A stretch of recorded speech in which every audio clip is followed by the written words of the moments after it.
Hello, everybody. This is Beef and the Deuce podcast on YouTube. If you like, please subscribe and like. Also, check us out on X, Twitter, Beef and the Deuce podcast. Beef, how's life in your lane? Hey, we are 2 days away from a nice long vacation, so we are ready. We are ready. We are just get me out of here for a little bit. Are the golf clubs already packed? You ready to go? Oh, everything's ready. I was looking at them today. I'm ready. I'm excited and ready to lose every golf ball in my arsenal. Cool. But yeah, the weather's looking mighty beautiful. We're talking 75 to 85 every day for 2 weeks. Probably going to be more comfortable than it is up here right now. This is muggy. Oh yeah, I looked at this weather in comparison to what I will be dealing with. Yeah, you guys suck. Yeah, I would be sitting there on a beach, drinking whatever I want, whenever I want. Lemonade, apple juice. Oh, it's Pepsi. Oh yeah, right. Nice cube of Pepsi. Yeah. More like the apple. Oh, the bush apple. Oh. It's gonna be fantastic, and that's almost 2 weeks worth of just whatever. It's gonna be great. Yeah, good, and you deserve it. So, not a lot of reviewing the news and reviewing what's going on. It's kind of a middle because in the pro game the camps start tomorrow, right? Mm-hmm. So really everything is going to start tomorrow. What we can talk about, but anyway, we have a few things to talk about. My question, and I'm reviewing this stuff today. There was one undefeated team in the Big Ten last year, right? Oregon, correct? Mm-hmm. Yep.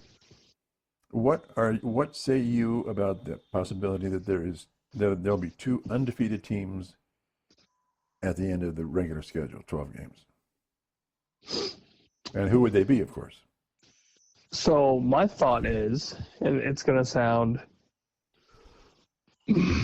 kind of sort of crazy, but I do think the more we talked about like Michigan having just an insanely easy schedule. Yeah, that can't mind. They could go undefeated because they have a cupcake schedule. If they can beat the Buckeyes, that is their game, which is of course every year. Right. They win that game. I have almost no doubt in my mind they can go into that game undefeated because of how easy their schedule is. Yeah, it's really easy. And so that's probably the one team that I'm surprised that I kind of believe that can do it. But again, we went through the schedule rankings recently. Mm-hmm. And it's embarrassingly easy. Yeah. When you look at the top six, there's no other team that has an easy schedule. None. No. So I think that's probably one team. Now, do I think they'll beat Ohio State? Probably not. But the likelihood of them, hell, they've done it 4 years in a row. Right. Why not 5? Right now it's 50-50, right? Yeah. So I would say that's probably one team that you can look at. Right. Yeah, I agree with that.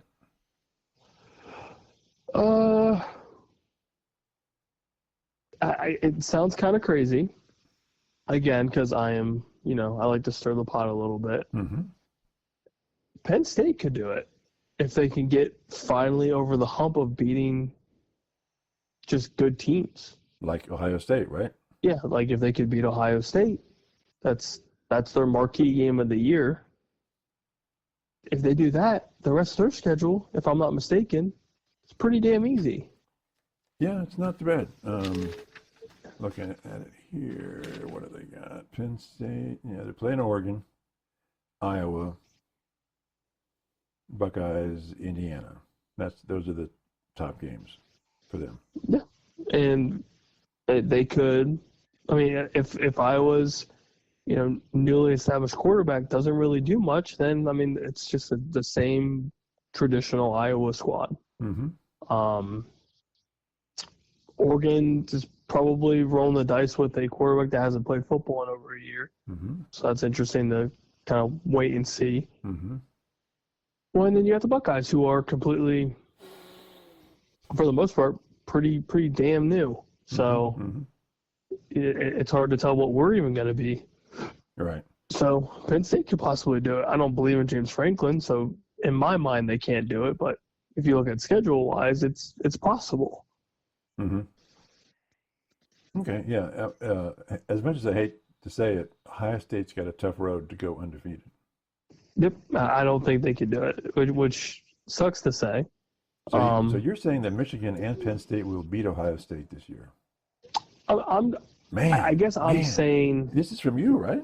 What? No, I'm not necessarily saying it will happen, but I'm going off of. We're backing off now. No, I'm not backing off. I'm saying it. I guess because the question was, is it likely to have two, or will there be two? Yeah. How likely is it, and will there be two, and who would they be? Okay. Yeah. Now, if you're going to give me a definite will there or will there not be, I'm going to say no, there will not be. It's going to be hard. But if we're going off, what's likely, then yeah, I mean, Penn State could possibly do it. Michigan could possibly do it. Your Illini intrigue me a little bit, but obviously they play the Buckeyes. Mm-hmm. So that's obviously a little tough. I don't think they'll be able to just have the manpower alone to run through 4 and 5 stars all over the place. But if they can get through Ohio State, no other top 6 team in our ranking plays Illinois. Ohio State's the only team that plays Illinois this year. Yep. So I mean, they could easily do it if they have the biggest upset of their history. That's in the Big Ten and probably in their history. Mm-hmm. So yeah, I mean, I would say probably 3 teams that have a decent shot. Nothing to write home about, but there's definitely a possibility of 2, maybe 3, which is an extreme long shot. But I would say 2 is very possible. Yeah, the math gets hard with 3 because they're all playing each other, and somebody's going to have to win the game. Exactly. Yeah, so I would say likely 2, likely, yeah, maybe, possibly. But yeah, if it's a defined yes or no, I would say no. Okay. So then, what's your view on Ohio State then? You're obviously kind of lowballing them a little bit here. Texas still makes me nervous. Yeah.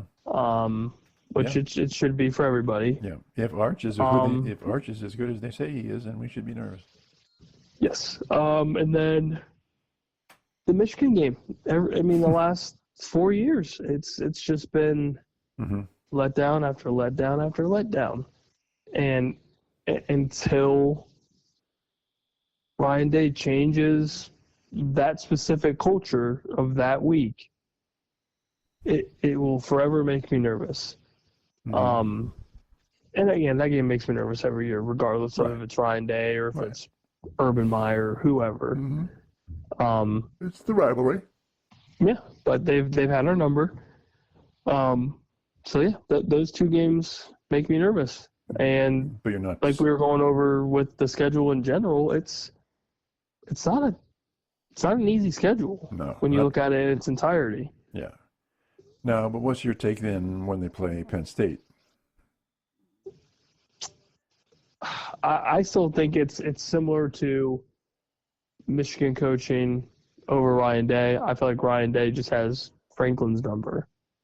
I think regardless of however the game goes, Ohio State just pulls away when it comes to facing James Franklin. I also think James Franklin's just not a very good coach when it comes into the clutch. When it's crunch time, whatever it may be, it's either he folds or the entire team just crumbles. But then that would be coaching, right? I think a lot of it's coaching because I think they have personnel, but it's at the end of the day, it's the coaching staff. It's James Franklin. It's the piss poor offensive play calling. Right. It's a mixed bag of just absolute shit, basically.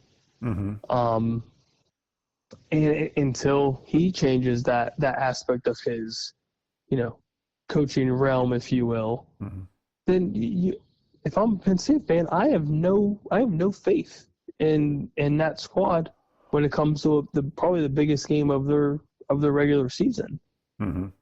Because he's won one big game in his entire career out of a top 5 team. Yeah. Yeah. So you're gonna tell me this dude's 1 in 15 or Something 1 in like 18, whatever it is. Yeah. Yeah. This dude sucks. But in their favor, they don't play Michigan this year.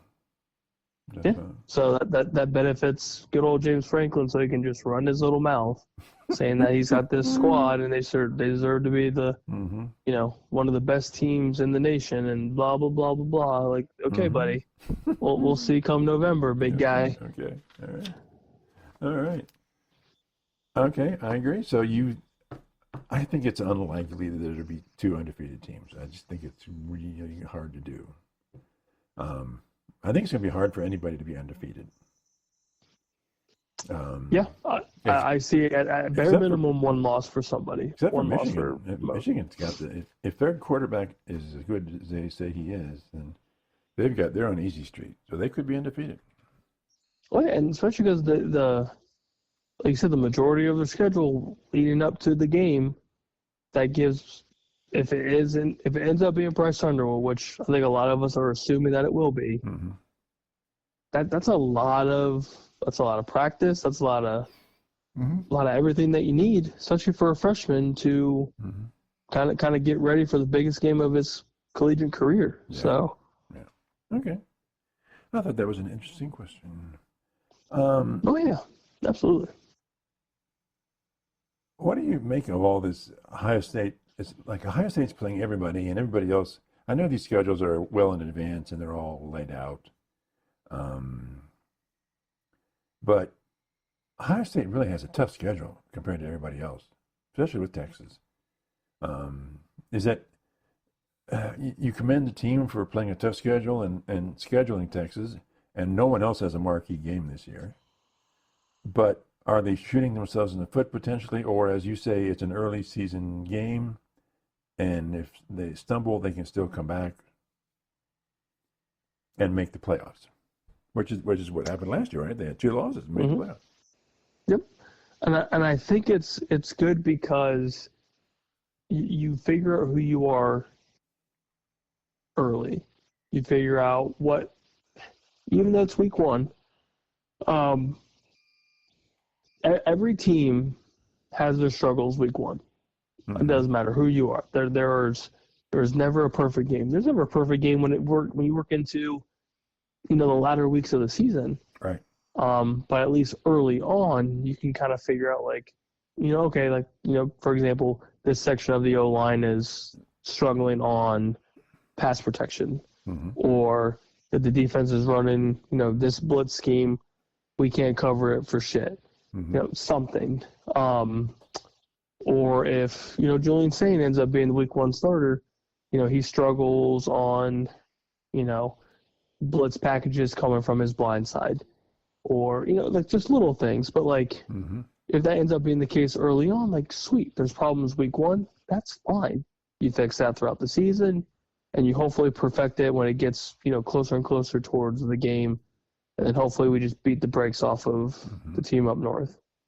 All right. But I do like the test early. I know some hate it. But at the same time, I think it's great. Yeah. I think it's absolutely perfect coming off a national championship win. It's going to be a rematch from the CFP. There's a ton of hype behind this. It's going to be a massive big noon game. I mean, what else could you ask for your first week of the season? Right. Akron. Yeah, Kent State, Kent Wright, Jesus. So, okay, then give me your crystal ball take, because it seems like with the Michigan game last year, Ryan had his heart set on we're going to run the ball and we're going to intimidate those guys, and that didn't happen. And yet, they didn't change. So what do you think Ryan's going to want to do with Texas? Out of the box throwing, out of the box running? My gut feeling is a lot of air raid, a lot of passing. So it's tough because I don't know what exactly Texas's defense is going to look like going into week 1. Right. And then obviously for our backfield, who's numero uno for us? Who's that going to be, and how's that rushing attack going to look like early with a first-year starter? And the offensive line is going to be a little bit revamped too. Mm-hmm. So it's so tough to kind of figure out what both sides are going to look like, let alone Buckeyes offense and defense. But my assumption is, just with Ryan Day's tenure and what all the quarterbacks have looked like, I feel like it's going to be a pretty decent dose of a good passing attack. Wouldn't you think that also, because that's a quantity that they are more familiar with and is more quantifiable than the running attack right now? Yep, I think so. And because you have the best player in college football, right, in Jeremiah Smith. Right. Hey, Jeremiah, just get this. Just go. Right. Well, yeah, and their whole wide receiver room is pretty much returning, right? Mm-hmm. Cardinal Tate. Mm-hmm. That have played before is obviously going to be a solid number 2. He's a number 2, and yep. We tend to get pretty good tight ends. Oh yeah, and you got Brandon Ennis just lurking around as your number 3. Yeah. So yeah, I think overall the passing attack is more solidified than what the backfield's going to be. Right. So I would feel more comfortable if Julian does sling the ball 25, 30 times. And from what we've heard, throughout the time of his time there, he's at a quick release, accurate deep ball, and he stands straight up and confident in the pocket. So that's all you can really ask for. You think they'll run a lot of play action? I'd like it. I think a lot of play action throughout the Ryan Day, I guess you can't even call it an experiment now. Mm-hmm. But when he has his hand, in the offense a little bit, those play actions work wonders, especially the crossing routes over the middle of the field, or even like what we saw in CFP with a lot of little halfback screens, just little dump and goes. Yeah, getting your playmakers in space, like it's perfect. Mm-hmm. But I guess the biggest question is just going to be, which I feel like is a very hard question to answer, just what's everything going to look like? That's the biggest question that everyone's going to have, is nobody knows. It is just a very, very big question mark. Similar going into last season with Will Howard. Like, we don't know what this is going to look like. Mm-hmm. And ends up being, one of the greater quarterback runs in Buckeye history. Right. So will on the defense, obviously, if it's Arch Manning, and basically how's our secondary going to do, right? Yep. That's the big question for the defense, right? How's the secondary going to be? Yeah, how's the secondary going to look, and then how's our pass rush, run defense, how's that going to look with an entirely new defensive line? You have some experience coming in, like Cade Curry, who had a little bit of playing time, and amongst others. Mm-hmm. But it's you lose.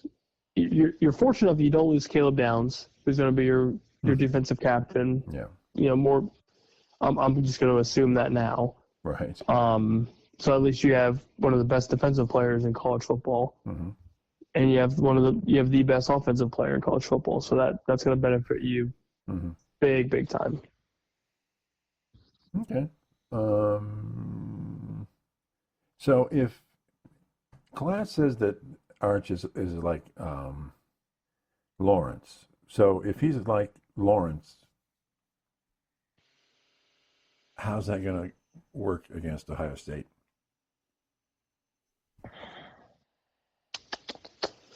I mean, we better hope that we can stop the quarterback scramble, stop the broken down plays, because that in the past that's killed us. Yeah, and absolutely burned us. Arch is a pretty big guy. Yes, and he's got got a ton of speed, and he's not scared to throw the ball, and he's not scared to, take the game in his own hands. Yep. And we've seen that kind of ruin us. So. Okay. All right. Lots to talk later on. So let's talk a little pro ball here. Here's my Steelers quarterback question.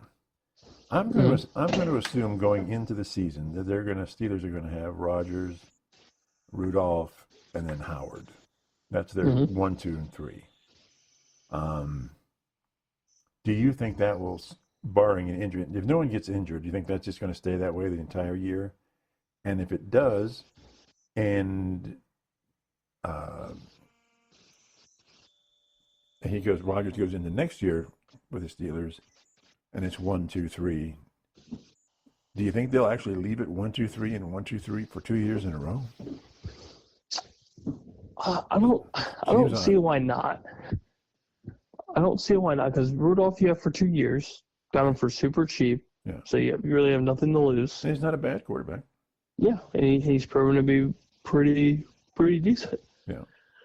Well, Howard, you've already signed for a 4-year deal, so there's no reason to get rid of him. You have him super cheap. Mm-hmm.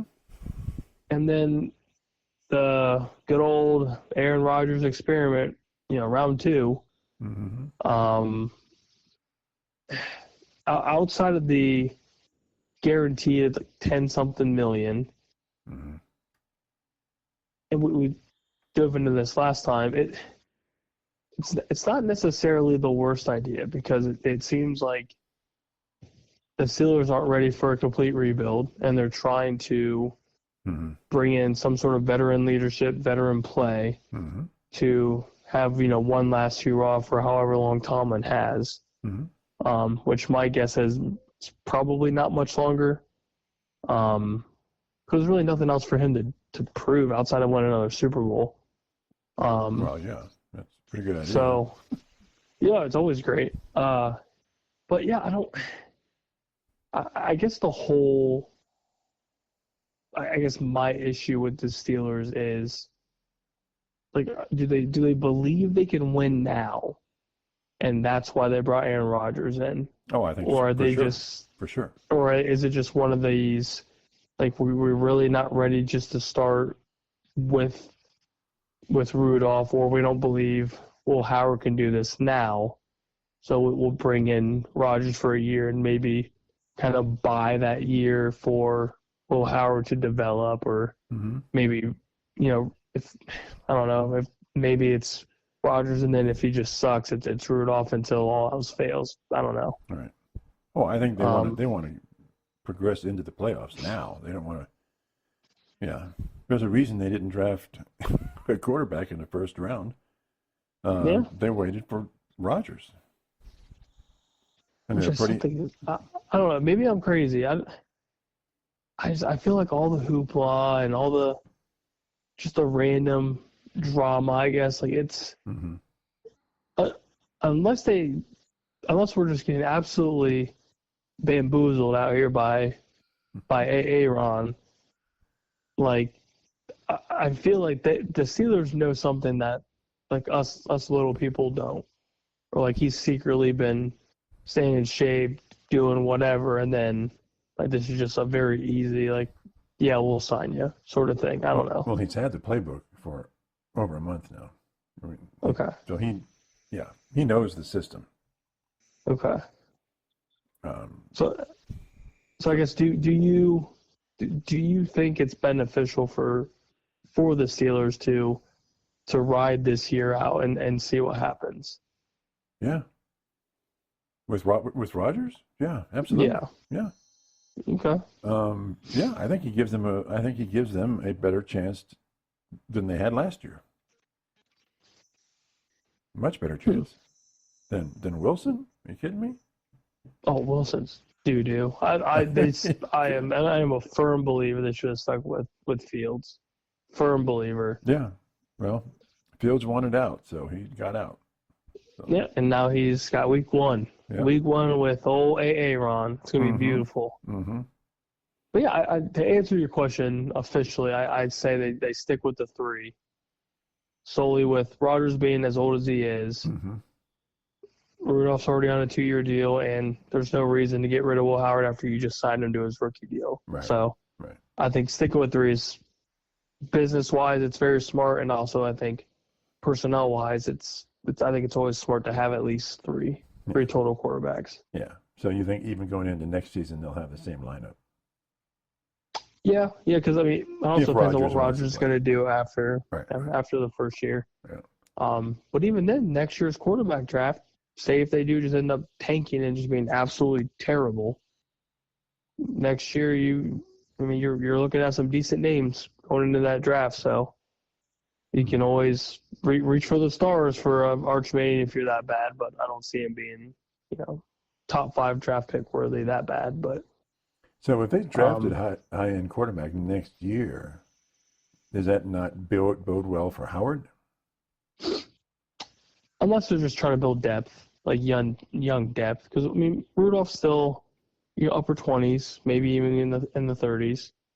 So you don't really have, veteran quarterbacks.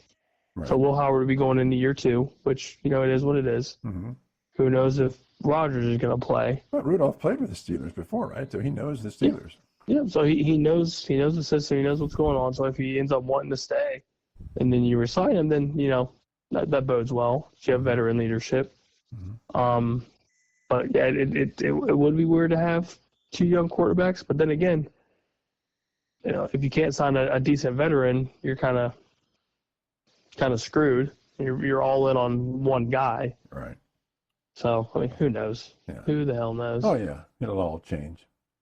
Yeah, I mean, like look at the Falcons. Oh, they had Kirk Cousins for a 4-year deal. Mm. They draft Michael Penix in the first round, and boom, the rest is history. So who knows? Yeah, the Atlanta Falcons, man, they talk about an implosion. Woo. Oh yeah, and they still somehow made a run with rookie Penix, which is crazy. Yeah. Okay. Then another question I had for you is, give me your guess on in each NFL, AFC, NFC, team coming from out of nowhere to make the playoffs that nobody thought would happen. Give me one in each conference, and I don't include the 49ers because they would not be coming out of nowhere. I think last year was an aberration. So yes. So okay. and which team is going to fall out? Okay. So obviously, no one expects the Browns to do that, and they aren't going to. But something like the Browns, or something a little better off than the Browns, perhaps. Okay. That just surprises everybody. I say for AFC, I'm gonna go Dolphins. Dolphins. I'm gonna go Dolphins. They get into the playoffs. God, some people are so down on the Dolphins right now. Okay. Mm-hmm. I think Tyreek doesn't have much longer. Obviously, Tua is a concussion away from being in a wheelchair. Whatever you want to call him. Mm-hmm. Whether it's wheelchair, dead, I don't know. Mm-hmm. And Devon Achane is still very, very solid running back. And they've got the offensive firepower to make some noise. They just need to be consistent and not just insanely sporadic with both sides of the football. What about the Patriots spoiling their party? I think they're closer. I don't necessarily think now, but I think they're on the verge of doing something that could be very good. And they're doing right by Drake May to, get Travion Henderson in the draft. The draft, there was big receivers for him. Mm-hmm. They're getting the defense kind of situated, and your head coach isn't very bad. He's actually a very, very good head coach. Yeah, but you're still going Dolphins for this year. But I will over the like the Broncos. Well, you're seeing a team kind of out of the blue. I don't think the Broncos are necessarily out of the blue. Okay. I got you. But I think the Broncos are definitely there. They're definitely there. And they only got better in the draft. And so Bo Nix going in a year or two, he's got some firepower. So you're saying that they would not be out of the blue. Okay. No, it would, like if they got into the playoffs, I'd be like, yeah, that makes sense. So makes a lot of sense. AFC North, who would be out of the blue to make the playoffs? It would have to be the Browns, right? There's no other. They're all made the playoffs, right? Cincinnati, Baltimore. Yeah, Cincinnati wouldn't surprise me. Baltimore obviously is not going to surprise anybody.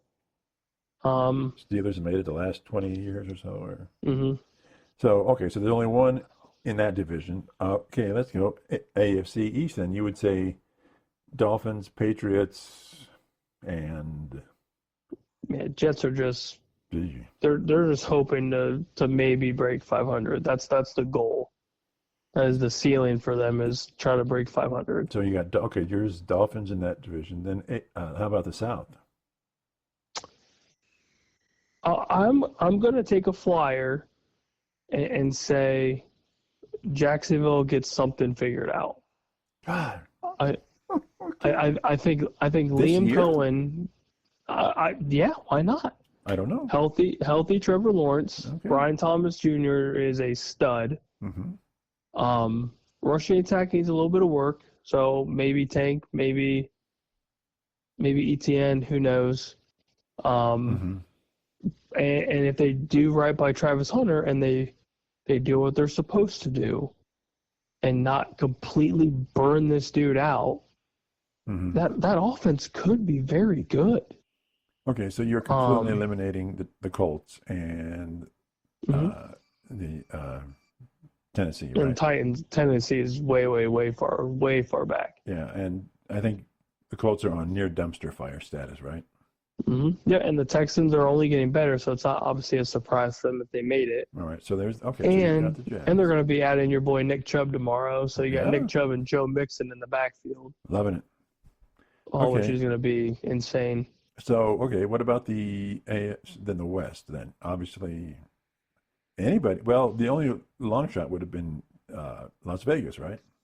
Yep, and they're not close. They're on the verge, but I don't think they're going to have the talent needed to make said run. I think they're definitely a handful of pieces away at minimum to make a run in the West, with it being as tough as it is.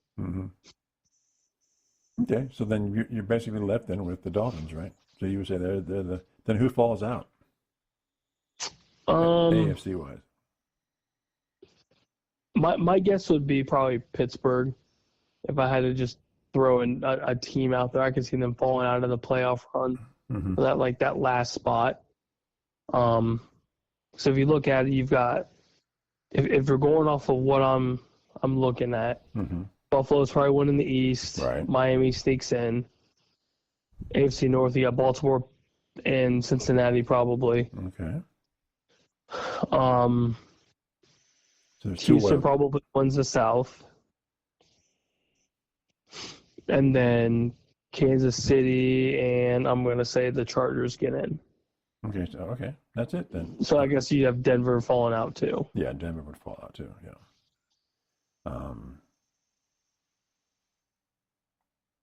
Okay, then. But it would not surprise you if it was Denver and they knocked the Dolphins out. Yeah. So if I'm just picking whatever team possible, that would be a team that'd be like, oh wow, like okay. Because everyone else, if you're going off of last year, Denver was a hell of a squad, and they're only going to get better. Yeah. And Miami ended very, very poorly. Yeah. Towards the end of the season, so I would say if there's a team that's capable of a decent bounce back, I would say Miami, because they've got the firepower. They just need to keep it together consistently. Yeah. Okay. NFC. Oh God. All right, let's go. NFC North. Who is not going to make it in? Oh boy. They can all make it in, right? They can all make it. My guess is Minnesota. But I think they fall out. but they're not a long shot. They're not like Miami, right? No, no. I think that it's possible. It's just the unknown with JJ McCarthy You don't know which one. is real. Yeah. You don't know who you're going to get. But it wouldn't surprise anybody if they made it. No, no. So if I'm going off long shot for the entire NFC, I'm going to go. Oh boy. Dallas? Oh my goodness. I think it's Dallas. God. I think it would be a mess because their schedule is insanely tough about midway through and on. Okay. And say if they barely go over 500 at the end of that season, that's a double-digit win team. If they do somewhat decent that latter half, because the first half of the season it's a cakewalk for the most part. Okay. And then you hit the buzzsaw that is Chiefs. Then you obviously have to deal with the Commanders and Philly again. Mm-hmm. And then you end with the Giants, and then obviously you have a mixture of other teams without looking at the entire schedule. Yeah. So you're saying no? Yeah, it no would be a big long shot. Yeah, but then no way the Giants, right? No way. I don't think. No, absolutely not. Absolutely not. Okay, out of the West, would it be then you don't think that the Cardinals have any shot? No, I don't think so. Okay, they would be and out of the West, then every other team sort of has a shot, right? Yep, I think so. All right. So are you who now is it going to be a dogfight with the Rams and the Niners? Yeah, I think so. My guess is going to be, I think the Rams pull it off, but I think it's going to be close. I would say the Rams will win that division. Same for in second. Okay. I might be a little sneaky and say Arizona third, Seattle last. Okay. But okay, so you're saying it's going to, for the wild card, let's just say it's Commanders, Niners, and then you're saying then the Cowboys are going to knock out somebody out of the NFC North? Are you kidding me? If you're saying out of the blue, that would be my out of the blue squad. Okay, all right. And who now, falls out? If we're reality, yeah. If it's reality, I'm saying Green Bay gets in. Right. But yeah, I would say they would knock out probably Green Bay for that last spot. Okay. Okay. So I think Chicago's almost there, but I would need to see a full year of Ben Johnson and that newly revamped team. So if I'm just out here throwing darts at the wall, I would say Dallas has a long shot to do something. So you're saying it's going to be the Lions, the Eagles, the Rams, and in the South it's going to be Tampa Bay, right? Yeah. Yep. Okay. So, and you don't see those changing at all in this year? No, I think the only thing that really, I guess, wouldn't be the biggest surprise is if, just because they were very good last year, and it's hard to kind of repeat everything the next year. Right. Like if the Commanders won the East. Mm-hmm. Like it wouldn't surprise me.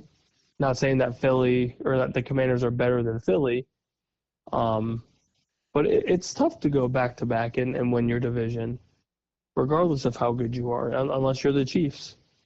So and the Commanders were really kind of sort of in the ballpark with Philly until Philly pulled away at the end. Yeah, but either way, they're still both going to get into the playoffs. Exactly. Yeah. So it's just a matter of seeding at that point.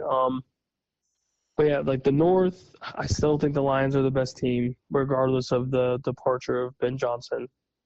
I don't think Atlanta, Carolina, or New Orleans is anywhere close to Tampa Bay and that talent. Right.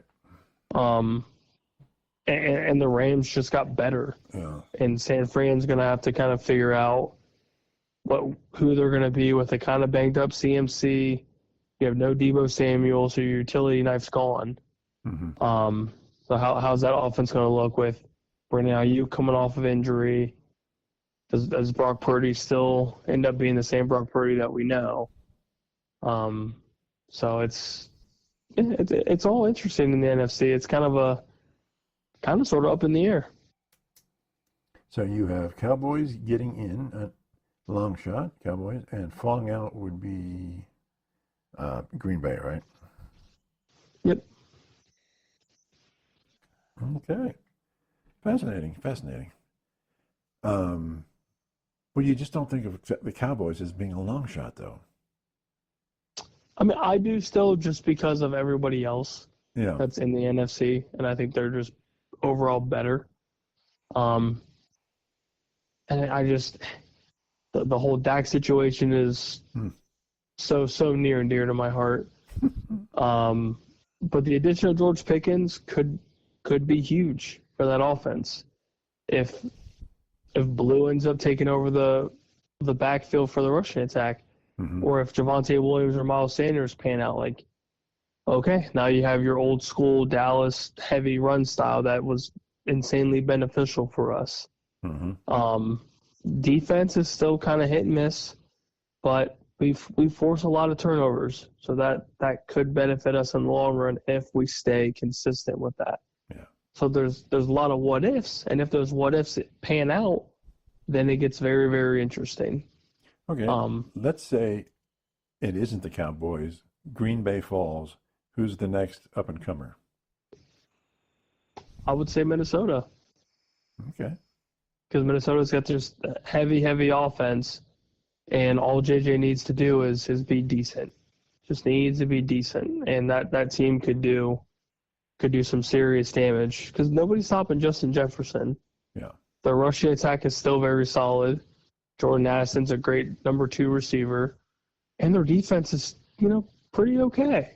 So all in all, they've got the recipe to do a little something and to make a run. I don't think they're going to go 14-3 or whatever, but I think double-digit wins is a possibility for them. Okay.